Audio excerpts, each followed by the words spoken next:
அனைவருக்கும் மார்கழி மாத இனிய காலை நமஸ்காரங்கள். இன்று நாம் கேட்கவிருக்கும் மற்றும் பொருள் பார்க்கவிருக்கும் ஆண்டாள் அவர்கள் இயற்றிய திருப்பாவையின் பாசுர எண் 24. இது அமைய பெற்றிருக்கிற ராகம் சிந்து பைரவி.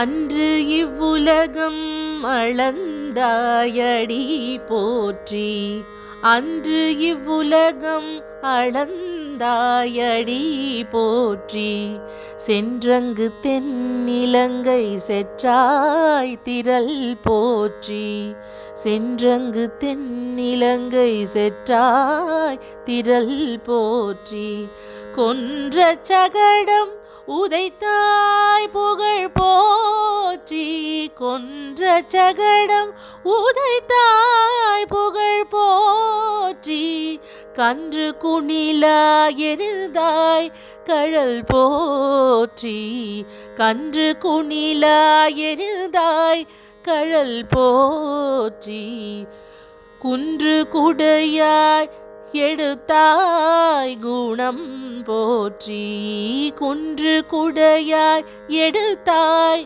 குணம் போற்றி, வென்று பகை கெடுக்கும் நின் கையில் வேல் போற்றி, வென்று பகை கெடுக்கும் நின் கையில் வேல் போற்றி, என்றென்றும்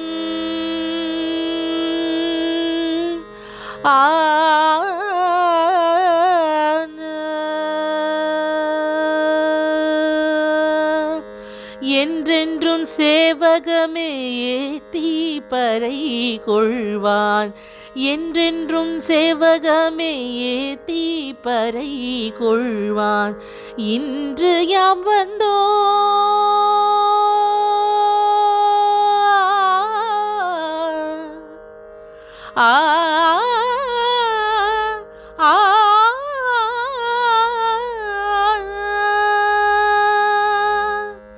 இன்று யாம் வந்தோம் இரங்கேலோரெம்பாவாய், இன்று யாம் வந்தோம் இரங்கேலோரெம்பாவாய்.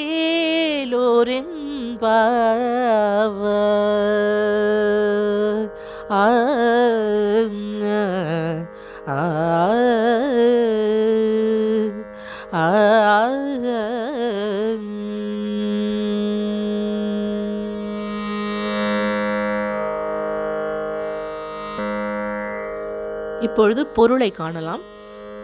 மகாபலி இந்த உலகத்தை கைப்பற்றிய காலத்தில் அதை 3 அடிகளால் அளந்து உன்னுடையது என்று உணர்த்தியவனே, உன் திருவடிகளுக்கு வணக்கம். ராமாவதாரம் எடுத்தபோது சீதையை மீட்க தெற்கிலுள்ள இலங்கைக்கு சென்று ராவணனை வெற்றி கொண்டவனே, உன் வீரத்துக்கு நமஸ்காரம். சக்கர வடிவில் வந்த சகடன் என்ற அசுரனை ஒரே உதையில் வீழ்த்தியவனே, உன் புகழுக்கு வந்தனம். கன்று வடிவில் வந்த வக் சாசுரனை தடியாக கருதி அவனை விளாமர வடிவில் வந்த கபித்தாசுரன் மீது எரிந்து அழித்தவனே, உன் கால்களில் அணிந்த வீர கழலுக்கு மங்களம் உண்டாகட்டும். கோவர்தனகிரியை குடையாக்கி ஆயர் குலத்தவரை இந்திரன் அனுப்பிய மழையிலிருந்து காத்தவனே, உன் இரக்க குணத்துக்கு தலை வணங்குகிறேன். பகைவர்கள் எவ்வளவு பலவான்களாயினும் அவர்களை உன் கையில் உள்ள வேலால் அழித்தவனே, அந்த வேலாயுதத்துக்கு நமஸ்காரம். உன் வீர செயல்களை பாடி உன் அருளை பெறுவதற்கு இப்போது நாங்கள் வந்துள்ளோம். எங்கள் மீது இரக்கம் காட்ட வேண்டுகிறோம். விளக்கம்: இந்த பாசுரம் மிக முக்கியமானது. இதை தினமும் நாம் பாராயணம் செய்யலாம். இதை போற்றி பாசுரம் என்பர். இந்த பாசுரத்தை குழந்தைகளுக்கு கற்றுக் கொடுத்து கண்ணன் பாலகனாக இருந்தபோது நிகழ்த்திய வீரச் செயல்களை அவர்களுக்கு எடுத்து சொல்ல வேண்டும். இதன் மூலம் அவர்கள் தைரியத்தை வளர்த்துக் கொள்வார்கள். மிக்க நன்றி.